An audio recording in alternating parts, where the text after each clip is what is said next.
The CBS Radio Mystery Theater presents...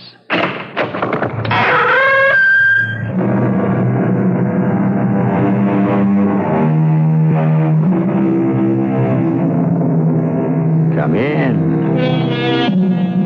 Welcome. I'm E.G. Marshall. Of all the murder mysteries, the plot which most intrigues me is the locked room. And when you take that as an ingredient and add to it elements of the supernatural, both sacred and profane, then you have a tale to tantalize and terrify, such as the one I bring you now.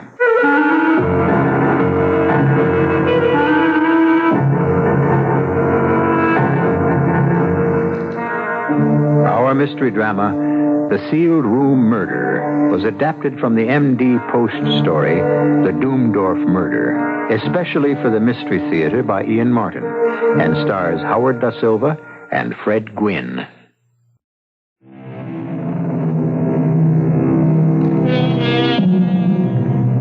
Evil and violence go with a pioneer state, but the counterbalance has kept us viable as a nation, brought us to leadership around the world. Compassion, fair-mindedness, and the essential ingredient of America, a shrewd and pragmatical eye tempered by religion, has built us a keel which so far has kept our ship of state steady. So much for philosophy. As for the story, let Judge Randolph tell us that. The pioneer was not the only man in the great mountains behind Virginia. Strange aliens drifted in after the colonial wars. Adventurers who, with Braddock and LaSalle, and rode out of Mexico after her many empires went to pieces. Doomdorf was one of them. I shall never forget that first day he walked into the land office.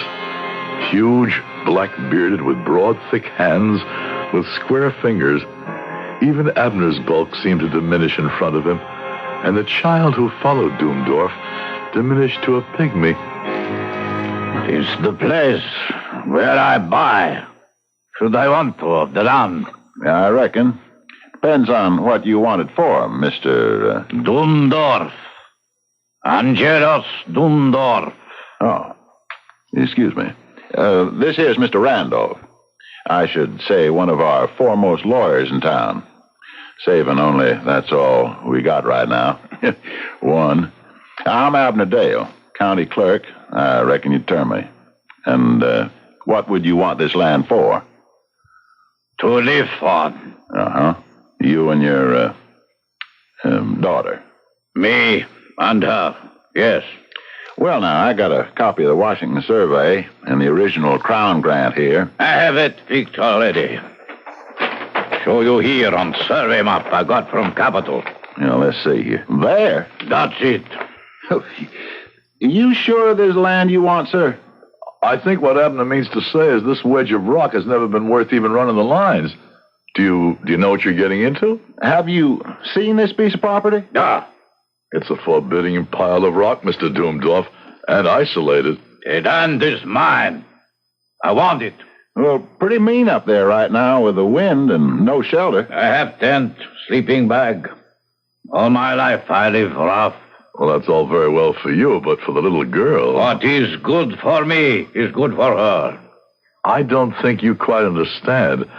As a lawyer, I should not like to see you taken advantage of. The parcel of land which you have bought was never surveyed because it is not worth surveying.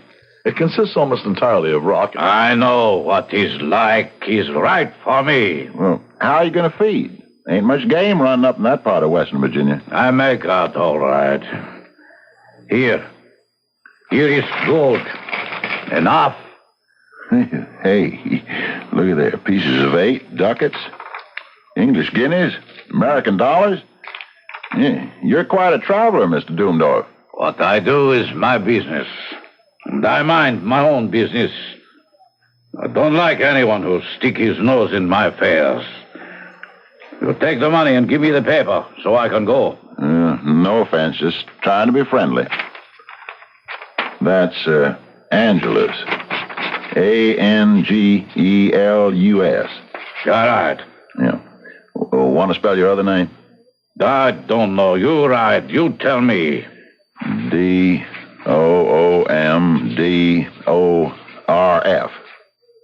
That look right? Yeah, will do. It's coming on to winter, sir. If there's any way we can help you build your house... I build myself. With enough gold, anything can be done. You will see. Now, you finish that paper, senor. Oh, yeah, I reckon. You sign right here, and me and Mr. Randolph will witness it. Here? Yeah, right. I make my mark.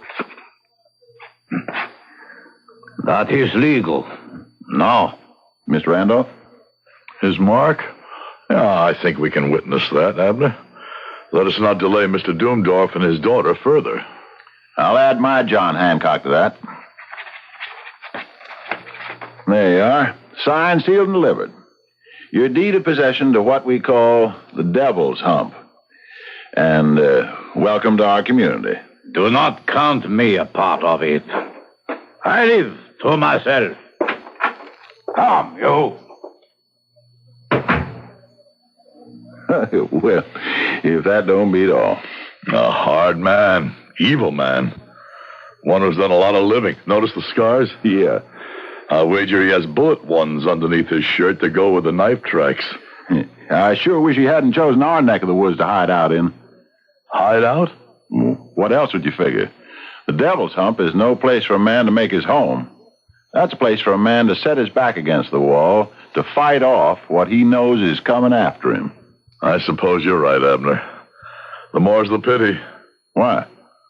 Oh, that innocent child should be dragged along to share such an exile. Yeah. You get a real close look at her. What was she? Dumb that she couldn't speak? I doubt it. Afraid. And now you got it. Afraid and beaten. Well, I pity her. That's a hard man. For all he seeks solitude, I doubt he'll find it. We have not seen the end of Mr. Doomdorf. Only the beginning. I'll stake my life on it. But it was not my life that was to be staked, but others. For a while, my uneasy feelings seemed just to be based on a negative reaction to Doomdorf himself. He squatted on a rock, troubling no one, seeking no help, while by hiring old Robert Stewart's slaves, he built a stone house on the rock. Then, in the handfuls of earth, wherever a root would hold, he started to plant the mountain with peach trees.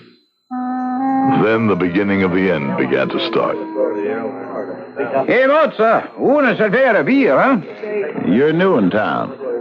So?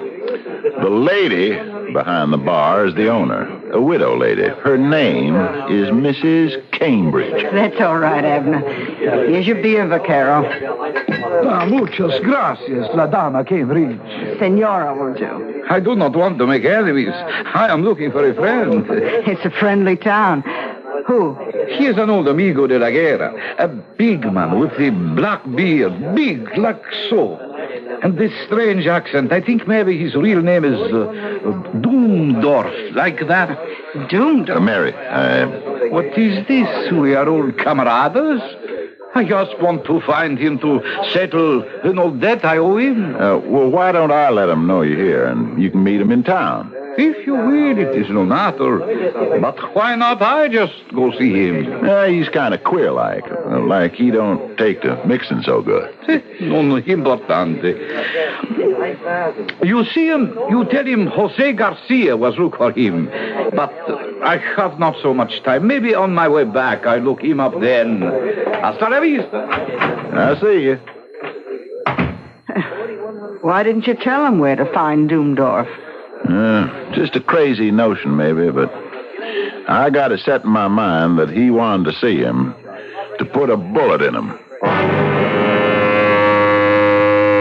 We found the man who said his name was Jose Garcia, snagged on a rock at the Devil's Elbow, 2 to 3 miles below Doomdorf's mountain eyrie. His neck was broken. That was the first of the Doomdorf incidents. So many during the next 10 years, I wouldn't wear your patience to recount them. Only the highlights. There was the night before we knew what use Doomdorf was putting his peach crop to, when he arrived at Mrs. Cambridge's inn, primed with liquor, an insensate beast. $10. Not enough. So, 15, 20. I think you've had enough to drink, Mr. Doomdorf. I must ask you to leave. What? A prostituta who runs a cantina asked me to leave. The lady asked you to ride out, mister. Better you go easy. By yourself. You mean I don't go? You make me. Yeah, no cause for any ructions. You've been drinking. Oh, you want to make trouble. Not me. I just want to keep the peace. And staff. Hail, 25. Okay, that does it. Abner, no. Too late. We fight now. Outside. I don't want to fight. What for? You fight me here or outside. One way or other. They were two big men, but Abner was a peaceful man and sought only to protect himself, while Doomdorf was a maniac. He gouged, butted, kneed, and finally it took 6 of us to pull him off and lodge him in the jail for the night. Abner took it in his stride, as he did everything. He was battered and bruised, and just maybe, if he'd used his whole strength, he could have broken Doomdorf. But Abner's strength was in the mind as well as in his bulk. The next highlight in the career of the man whose name spelled his future was the arrival of a circuit rider. The days of Sodom and Gomorrah are upon us. Here's a man who takes the fruit of his field and makes a white liquid fury to destroy men's minds and their souls, and who is ready to bring out your daughters and your women like Lot for the use of any eternal But the town was not yet ready to make any move against Doomdorf. His still was popular. He made a fair brand of white lightning until the ultimate, the unforgivable, the certain shame all those of us who knew, or at least sensed the truth, brought everything to a head. On a wild, rainy night, while Doc Jeffers and I were playing chess at his house, there came a hammering at the door. Yeah? Let me in. Doomdorf, come on in. Well, what is it? The woman. She was in labor. I tried to bring Bambino. No good. You come. Yes, of course. Of course, I'll get a poncho and saddle my horse. I waited all night for Doc Jeffers to return. It was long past sunrise, with the rain still coming down, that he did. Well? I am a pragmatic man, and I subscribe to no religion, but by damn, I wish this moment I had a God to pray to. Why? He left that child to abort a dead baby. It's a miracle she isn't shot in septicemia. He didn't want a baby. I'm a judge now, Ray. Maybe I can help. No one can help. He's a beast, unprincipled and without pity or even a simple human warmth, but he has papers to protect him. The girl was Mexican-born, literally sold into slavery, and she's... Oh, my Lord, she can't be any older than my teenage daughter, but she's his to do with as he wants. And as he wants... Oh, he damn near succeeded in killing her. Excuse me. Well, hello, Sheriff Abner. New star looks good on you. Seems I'm going to have a use for it. Right away. How? My deputy, Ben James, just rode in here hell for leather. After the doc here left Doomdorf, seems the preacher came by, headed for the Devil's Hump, preaching fire and carrying his gun. Looks like all hell is finally ready to break loose up there.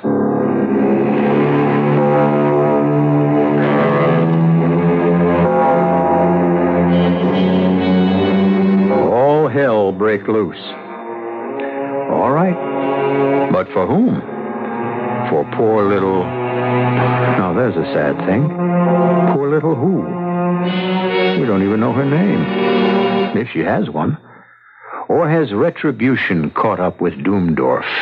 And if so, how? And why? And where?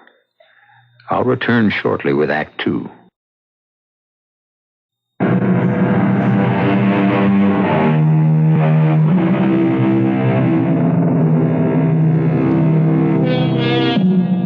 It was a long ride out to the Devil's Hump, and the afternoon sun was burning hot and steaming above the great chestnut trees that shaded the trail. A trail so narrow, the judge's horse had to follow behind Abner's. Abner had his Winchester out of the holster across his saddle. Whatever hell had broken loose, he was ready for it. And now I'll turn the story back to Judge Randolph. He can tell it better. He was there. I suppose, seeing Abner, I should have had my own rifle out. But I'm an indifferent shot. And Abner, for all he loathes violence, can part a twig at 100 yards. I reckon there ain't no sense to push the horses up that rock trail, Judge. We'll dismount here and climb up the rest by foot. Seems quiet enough up there. I don't know. Look at them vultures up there. You know, when they start wheeling, there's only one good reason. Well, maybe we should have brought some men. No, I doubt it. Appears to me whatever hell broke loose is pure gone and burned itself out. We had made a detour through a grove of peach trees before we set the horses out to graze, but now we were climbing in the open under the burning sun. When I saw that gaunt old circuit rider, Bronson, sitting bareheaded, hands on the pommel of his saddle, in a paved court before the door, his big red horse was dripping with sweat. I braced myself for anything. He seemed in a kind of trance. Bronson? Where's Doomdorf? Surely he covereth his feet in his summer chamber. Now look here, Bronson. No, leave him be. He's in his own world, not ours. Come on, Judge. Howdy, Mrs. Doomdorf. Si, senor? It's Sheriff Abner Dale, and I'm Judge Randolph. Where's Mr. Doomdorf? Oh, senor, he went to lie down in his south room upstairs after the midday meal. Was he feeling all right? Oh, yes. That is what he does every day. It is his custom. Ah, so. Did you send Ben James for us? Send for you? Oh, no, senor. But come in. I will take you upstairs. I'm glad you are here. Why, ma'am? Well, I was in the orchard to gather some fruit if it was ripe, but when I came back, Shh. This is his door. I cannot wake him. Uh-huh. Can you open the door? Oh, no. Why? Why, are you afraid to? I could not. It is bolted. Does he always bolt it? When he goes to lie down, yes. Or whenever he sleeps anywhere. Why, because he's afraid of something? Oh, yes. Who? Those men. What men? The ones he stole from, that he fought with in Mexico for the revolution. And then he ran away. Leaving them to die? I think. Not all. They still come after him, but he is too careful. Here, he cannot be surprised. Yeah. Maybe just for once he wasn't so careful, and they did. Knock on the door, Abner. Sure thing. Doomdorf! Doomdorf, wake up. You in there? Let me. Doomdorf, it's all right. This is Judge Randolph. Doomdorf, come out. If he could come out, he would. I do not think he can come out. Any other doors to this room? No. Windows? The house is built on the cliff. No way in from the outside. All right, Abner. Let's break it down. Stand back, Judge. I'll get it. This time. Keep back till I make sure the coast is clear. Doomdorf? Doomdorf, you... What is it? Oh, he is dead. I'm afraid so. Oh, then at last I have killed him. I'd better go after her. No need. Where can she go? No, we'd better look at him first. I'll close the door. He's been shot. Yeah. Pretty near ripped him in half. Look at the size of that hole in his waistcoat. Smells like burnt powder in here. You sure we're alone? See for yourself, Judge. Nothing in the room but some chairs, couch he's lying on, and that table with a bottle on it. No doors. Window shutters thrown back, but the window's closed. Well, at least we know he wasn't shot from outside. Yeah, it kind of looks that way. You sure he's dead? He's cold in the mackerel. Even the sun coming in couldn't keep him warm. Where's the weapon? Well, right behind you, I'd say. On them 2 dogwood forks on the wall. Those would be made to rest it on. The shotgun, yes. It's been fired quite recently. There's a freshly exploded cap right under the hammer. Yeah, I saw that. He'd been drinking some. Heavy, I'd say. You think it's suicide? I don't hardly think after he got a whole blow that size in him that he'd get up and hang up that gun nice and neat. No, I don't hardly think so neither, Abner. This is murder. The woman took that gun down and shot Doomdorf while he was sleeping on that couch. Could be, I suppose. But what about Bronson? He came in here breathing death and destruction. Oh, he's just a mad old circuit preacher. Who's been preaching a crusade far and wide through the hills against Doomdorf for furnishing this here moonshine. We have a murder on our hands. And you think the woman is guilty? Well, what else? Well, let's go ask Bronson first who killed him. But by the time we got to the outer courtyard, the old man had disappeared, although his red horse stood tethered to a rail. I hesitated for a moment or two, turning the strange and tragic event that had taken place over and over in my mind. Come with me, Judge, around the other side of the house, huh? Very well. Yeah, but stay behind me for cover. Cover from what? Who knows? There's a murder around here somewhere. Well, the woman has already confessed. I think she's not quite right in the head after all she's gone through. Hey, hold it. What? The back of the house. Flush with the edge of the cliff. Over 100-foot drop to the river.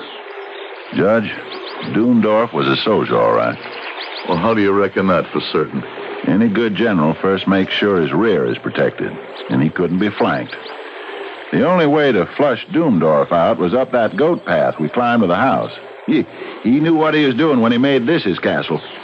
Yes, Abner. I recognized that years ago when that man who called himself Garcia came looking for him. I'm sure there were others who came after all that gold he brought strapped in his money belt. Only one difference with them. Or maybe 2. What? They didn't ask questions, and we never found their bodies. I suppose you're right. I hold no brief for Doomdorf. The man reeked of evil. But the fact is, as officers of the law, we do have a body, and there are things to be done. Right enough. For the sun is getting low in the sky. You expect me to arrest the woman? Well, at least we must question her. Come. We should question Bronson, too. Why? It's a notion I got. Just to make it all neat and tidy. Yeah, there he is now. Bronson? I cannot tarry, brother. I am about the Lord's work. Where are you going? To that damnable still. With this axe, and in the name of him who is my shield and my strength, I shall destroy the evil work that immoral Doomdorf has wrought. Bronson? What? Who killed Doomdorf? Why do you have to ask? I killed him. I cut him down in the prime of his sin. By the Almighty, what is this, Abner? Everybody couldn't have killed him. Who can tell how many had a hand in it? Are you deliberately trying to mystify me? The thing is impossible. The impossible here looks like the truth. Come with me, Judge, and I will show you a thing more impossible than all.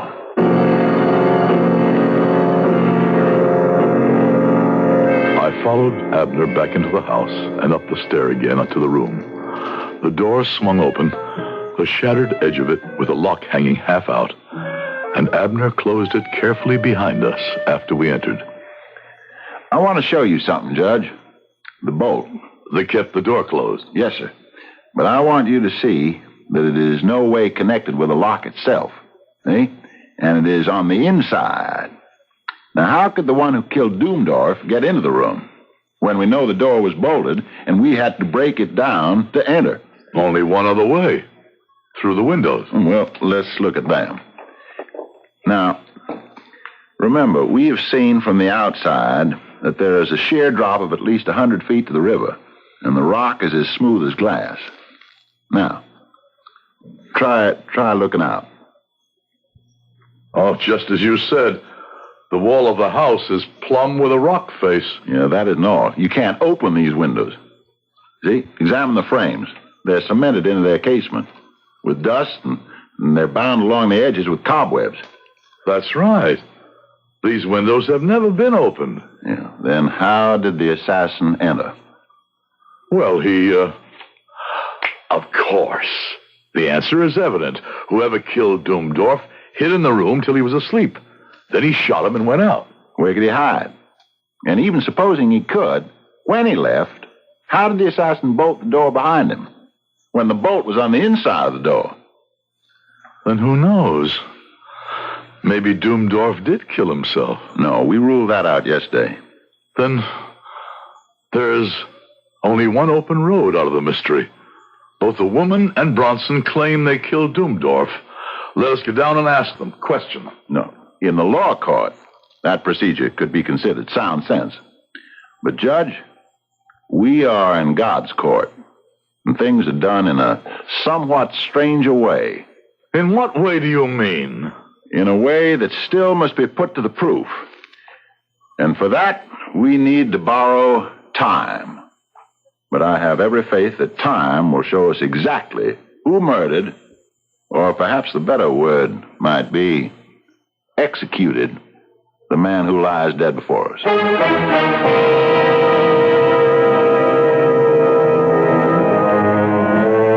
I said in the beginning, a story to terrify and tantalize. And tantalizing it must be. A man, alive and alone by himself in a locked room, has met death by the blast of a shotgun, neatly returned to its place on the wall. By whose hand? In what way? These are the questions, and others, to be answered when I return shortly with Act 3.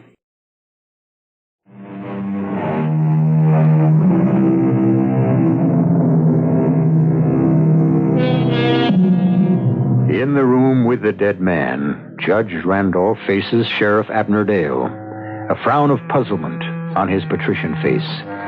His eyes search the expression of the great lumbering young man in front of him, whose whole physical appearance suggests a man of action rather than one of thought or mental ability.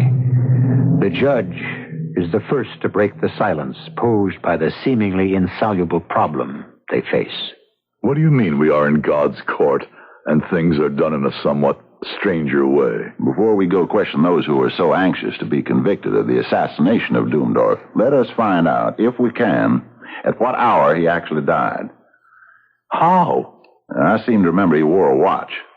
Yeah, here it is in the waistcoat pocket, broken by the shot. At what hour stand the hands? Just past 1 o'clock. By the look of Bronson, when we found him here, he must have been far off, still on his way to this place. And the woman, by her story, was down the mountains picking fruit among the peach trees. That's how I had it figured. Well, why waste time on speculation anymore? We know who did this thing. Let us go down and get the story of it out of their own mouths. Either Bronson or the woman killed the man. I could better believe it, but for the inevitability of a certain awful law. All they that take the sword shall perish with the sword. Oh, the good book. Matthew. We reap what we sow. Thus, we receive what we give and nothing else. That is God's law. Very well, in a sense. But in this case... By all means, let us go try the method of your law courts. Your faith lies in the wisdom of their ways. We came down the stairs together, Abner, calm and reflective. Myself, tortured and mystified. Bronson, how did you kill Doomdorf? I killed him as Elijah killed the captains of Isaiah in their 50s. But not by the hand of any man did I pray the Lord God to destroy him with the fire from heaven. I prayed him to destroy Doomdorf. Give me the axe in your hand. So, now, explain yourself. His hands were red with blood. The widow and the orphan cried to heaven against him. I will surely hear their cry, is the promise written in the book. And you were the instrument raised up to heed their cry. Yes, and the land was weary of him. And I prayed the Lord God to destroy him with fire from heaven, as he destroyed the princes of Gomorrah in their palaces. With fire from heaven. Come, Abner. We waste our time here. A moment. Bronson, you hear me? I hear you, Abner Gale. A little while ago, when we came, I asked you where Doomdorf was. And you answered me in the 3rd chapter of the book of Judges. Why did you answer me like that? When I said, surely he covereth his feet in his summer chamber? Yeah. The woman told me he had not come down from the chamber where he had gone up to sleep. It was then I knew that he was dead in his summer chamber like Eglon, king of Moab. How could you know? Why, look you off there to the south. I came here from the great valley to cut down these groves of Baal and to empty out the stinking abomination. But I did not know that the Lord had heard my prayer and visited his wrath on Doomdorf until I was come up the mountain to his door. But when the woman spoke, I knew it. My work here is done. I must ride where the Lord calls me. Just a minute. Why stop him? You're right. That was only wasted time. Bronson did not kill Doomdorf. But do you realize, Judge, how he did die? At least not by Bronson. And not by fire from heaven.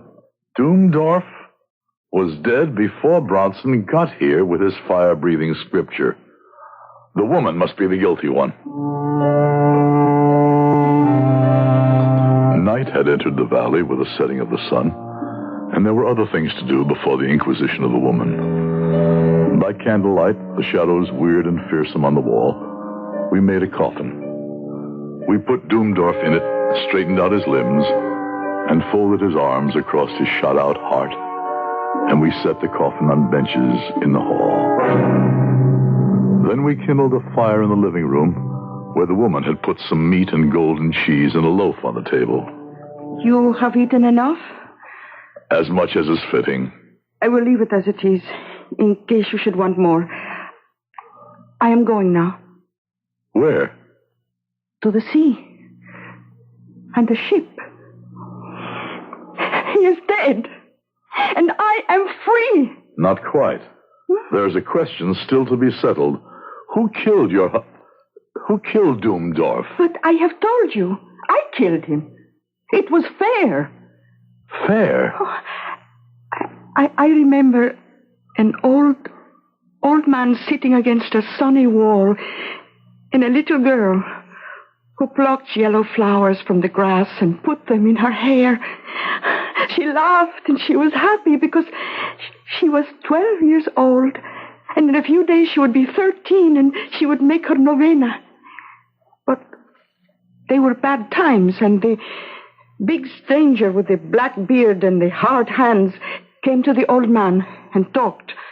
And after he had talked a long time, he gave the old man a gold chain and some money. And he took the little girl away. He used her in a way she did not know. And if she tried to run away or keep him away... You like to look at the scars on my back? You want to ask the doctor who was too late to save my baby? Oh, it was fair to kill him. But where will you go?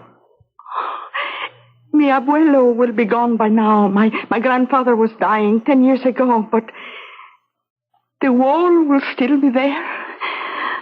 And maybe the sun and the yellow flowers. It is all right that I go? It's up to the judge. I cannot find it in my heart to hold you, or in the law. There's not a jury in Virginia who would convict you for shooting a beast like that. I thank you, Judge. But I have not shoot him. Not shoot him? But the man is riddled. Oh, yes, senor. I kill him, but I have not shoot him. I kill him with witch words I have remembered from my mother. You can't kill a man with words, ma'am. Oh, I know, senor. That is why I make a doll in wax, and I put a needle through his breast, and he died very quickly. Now, senor, I may go?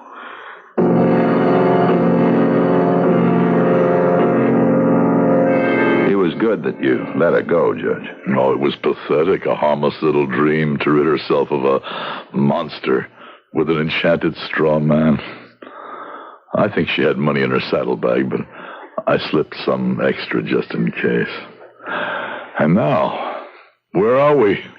Waiting, like her, for the dawn. This is the strangest thing that ever happened. Someone shot the man, but who? And how did the killer get out of that shut-up room? For that matter, how did he get in? Through the window. Through the window? You yourself have showed me that was impossible. You proved it could never have been opened. I did. It never was opened. Abner, what are you trying to tell me? How Doomdorf died. You're trying to say that the one who killed him climbed that sheer wall, got in through a closed window, without even disturbing a crumb of dust or breaking a cobweb? I'm telling you, the murderer of Doomdorf did even more. What? We must wait for tomorrow, when the assassin returns. Then I'll show you who killed Doomdorf and how. I could have argued, but I knew that set look on Abner's face too well to waste my time. I could not have believed that I could sleep with the thoughts spinning in my brain, but I did. We ate, and through the morning dug a grave for the dead man in silence. By the time the last spadeful of earth was thrown back, it was high noon, and Abner squinted up at the sun. Time to throw our spades down and go lay an ambush for the assassin. He's already on the way here, Judge. Where do we go? Back to the house and up to Doomdorf's room.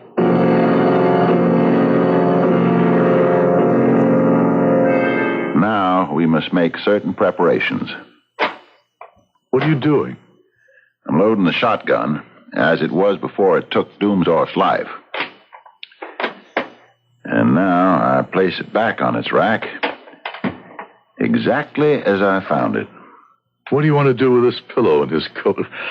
The blood is not entirely dry. Here, give them to me. We'll wrap the coat around the pillow as if it were a body, and place it here on the couch, just where Doomdorf lay. Now, look out the window. Is the day still clear? Not a cloud in the sky. Just like yesterday. If not hotter. Now for the moonshine, or this bottle of still liquor. Let's see. Good. You can see by the dust ring on the table that it sets just where it did yesterday as I return it to its resting place. Whatever you say, but I still don't see how. Why? Shh. We are about to trick the murderer in the act. But we came without guns. How can we protect ourselves? We need no protection, Judge. It is all in the hands of the Lord. Look. The assassin is creeping along the wall. Where? Shh, look. That point of light. I followed the line of his extended finger and saw what he meant. A tiny disk of focused, white-hot sunlight moving slowly across the wall toward the shotgun. He that taketh the sword shall perish by the sword. The water bottle, full of Doomdorf's liquor, is focusing the sun to the heat of a lighted match as it travels to the lock and firing pin of the shotgun. The answer to Bronson's prayer. The fire from heaven. Now, watch it. Now.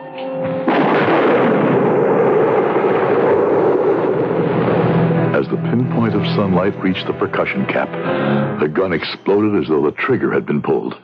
The pillow, wrapped in the dead man's coat, lying on the couch where the man himself had lain some 24 hours before, leaped and shuddered like a living thing and collapsed inertly. The room was still echoing with the sound of the explosion.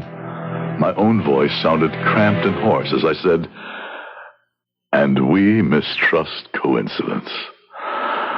Why, it is a world filled with the joinder of accidents. It is a world filled with the mysterious justice of God."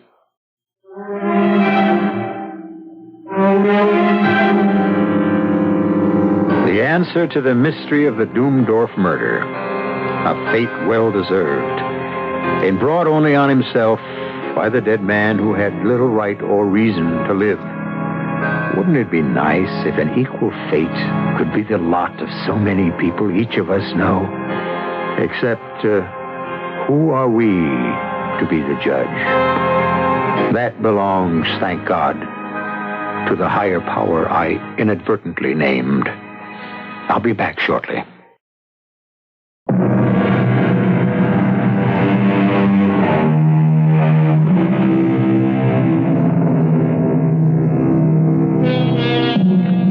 It seems to me necessary, in conclusion, to put a quote used in this story in its exact context. When Jesus had been betrayed by Judas, and when the high priest's men came to take him by force, one of those with him struck out against the attackers, wounding him. It was then that Jesus spoke the full quote, saying, "Put up again thy sword into its place, for all they that take up the sword shall perish with the sword." As you see, it was still and always the Prince of Peace who spoke. Our cast included Howard Da Silva, Fred Gwynne, Bryna Rayburn, Ian Martin, and Earl Hammond. The entire production was under the direction of Hyman Brown. This is E.G. Marshall inviting you to return to our Mystery Theater for another adventure in the macabre. Until next time, pleasant dreams.